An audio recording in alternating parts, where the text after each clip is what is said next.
নমস্কাৰ, আপোনালোকে চাব আৰম্ভ কৰিছে পিডি এণ্টাৰটেইনমেণ্ট। মই আজি এটুকুৰা খুব সুন্দৰ ঠাইলৈ আহিছোঁ। যিটুকুৰা ঠাই আপোনালোকক বৰ্ণনা কৰিলে আপোনাৰো এদিন আহিবলৈ মন যাব। এতিয়াই নকওঁ, আপোনালোকক কেইটামান ক্লিপ দেখাম। সেই ক্লিপকেইটা দেখাৰ পাছত আপোনাৰ নিশ্চয় জানিবলৈ মন যাব। আৰু এনেকুৱা এটুকুৰা ঠাইত যদি আপুনি সপ্তাহত হওক, এমাহৰ মূৰত হওক, যদি অকণমান আহিবলৈ বিচাৰে, তেতিয়াহ'লে গুৱাহাটী নাতিদূৰত অৱস্থিত এই ঠাইটুকুৰালৈ আহি অকণমান নিজকে মনটোত আনন্দ দিব পাৰিব। আৰু আপুনি অকলেও নতুবা আপোনাৰ বন্ধুবৰ্গক লৈ আহিব পাৰে বা পৰিয়ালৰ সকলোকে লৈ আপুনি অকণমান তৃপ্তি লাভ কৰিব পাৰিব। চাই থাকিব পিডি এণ্টাৰটেইনমেণ্ট। গুৱাহাটীৰ পৰা প্ৰায় ৩০-৩৫ কিলোমিটাৰ নিলগত আছে খামৰাঙা লেক। কামৰূপ জিলাৰ চন্দ্ৰপুৰ হৈ ঠাকুৰকুছি আদৰ্শ গাঁৱলৈ আপুনি যাব লাগিব। নতুনকৈ নিৰ্মাণ কৰা গেট আৰু পকী ৰাস্তাই দিব আপোনাক চিনাকি। জনজাতীয় লোকৰ অধ্যুষিত এলেকা হ'ল এই খামৰাঙা হ্ৰদ। আমচাং পাহাৰে আৱৰি থকা এই হ্ৰদ সঁচাকৈ এক শান্ত পৰিৱেশৰ নান্দনিক আকাৰ। এটা সময়ত সেই ঠাইটুকুৰা আছিল ব্ৰহ্মপুত্ৰৰ সুঁতি। স্থানীয় লোকসকলে মৎস্য চিকাৰ কৰি জীৱন নিৰ্বাহ কৰিছিল। জনবসতি সেৰেঙা আছিল সেই ঠাইত। চন্দ্ৰপুৰৰ মাজেৰে ডনবস্ক স্কুল হৈ ব্ৰহ্মপুত্ৰৰ পানী সোমাই আহে সেই ঠাইলৈ। তাৰপিছত হাতীশিলা, ওচৰত অৱস্থিত মাছঘাট দলং আৰু পালি দলঙৰ তলেৰে পানী সোমাইছিল। যেতিয়া 1948 চনত আমচং ৰেল ষ্টেচন নিৰ্মাণ হৈছিল, তেতিয়া পানী সোমোৱা বন্ধ হৈছিল।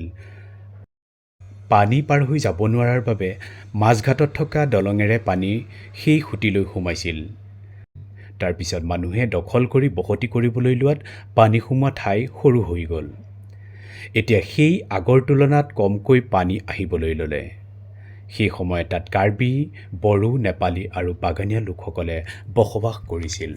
সেই ঠাইত মাছ মাৰোঁতে তেওঁলোকে সেই ঠাইটুকুৰাক লক্ষ্য কৰিছিল আৰু দেখিবলৈ কৰ্দৈ হীৰাৰ নিচিনা অনুমান কৰিছিল। সেই পানীৰ ধাৰ তললৈ সোমাই যোৱা আৰু হীৰাৰ নিচিনাকৈ ওপৰলৈ উঠা, সেই দৃশ্য অনুযায়ী সেই ঠাইৰ নাম দিয়া হ'ল বড়ো ভাষাৰে খামৰঙা। পিছলৈ সেই শব্দ মানুহৰ মুখে মুখে উচ্চাৰণ হৈ খামৰাঙা হ'ল। ইফালে আমচাং পাহাৰৰ কাষত খামৰাঙা দেখিবলৈ উঠানৰ দৰে, সেইবাবে সেই এলেকাৰ নাম ৰান্ধনী চুক বুলিও আজিও বিদ্যমান। জানিব পৰা মতে সেই ঠাইডোখৰ হস্তি কৰিডৰ হিচাপে স্বীকৃত। বৰ্তমানেও হাতী অহা যোৱা কৰে আমচাং পাহাৰৰ পৰা।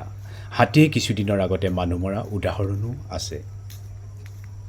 আচলতে সেই ঠাইত মাছ মৰা পৰম্পৰা আজিৰ নহয়, দেশে স্বাধীনতা লাভ কৰাৰ আগৰে পৰা চলি আহিছে। বিশেষকৈ বিভিন্ন সময়ত বিভিন্ন ঠাইৰ পৰা মানুহ আহি মাছ মাৰে সেই বিলত। বেলতলীয়া ৰাইজ, ডিমৰীয়া ৰাইজ, মায়ঙৰ ৰাইজ আদি কৰি বিভিন্ন ঠাইৰ মানুহে তাত পল, জাল, জাকৈ আদি লৈ মাছ মাৰে। বেলতলীয়া ৰাইজক যথেষ্ট আদৰ আৰু সন্মান কৰে তেওঁলোকে মাছ মাৰিবলৈ আহিলে, কিয়নো তেওঁলোকে সেই ঠাইত বহু দূৰ অতিক্ৰম কৰি মাছ মাৰিবলৈ আহে। প্ৰবাদ অনুসৰি সেই বিলৰ মাছে মানুহ মৰা উদাহৰণ নথকা নহয়, কাৰণ সেই বিলখনৰ গভীৰতা যথেষ্ট হোৱাৰ বাবে ব্ৰহ্মপুত্ৰৰ পৰা বহু ডাঙৰ মাছ সেই বিললৈ আহে।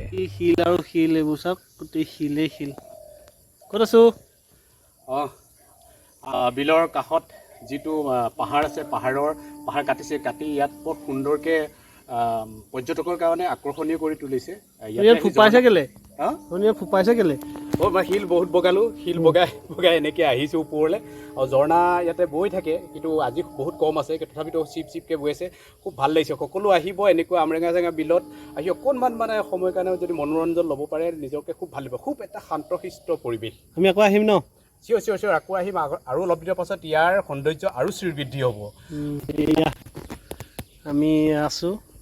আমি একচুৱেলি ইয়াত বনাই কৰি খোৱাৰ কথা আছিলে, কিন্তু সময়টো খেলি মেলি হৈ গ'ল। জেগাটো বহুত ধুনীয়া জেগা, সকলো আহিব পাৰে। তথাপিতো আহি এনেকৈ আহিও বেয়া লগা নাই, কিন্তু নিজে আহি খুব সোনকালে ঘৰৰ পৰা সোনকালে আহিব লাগিব।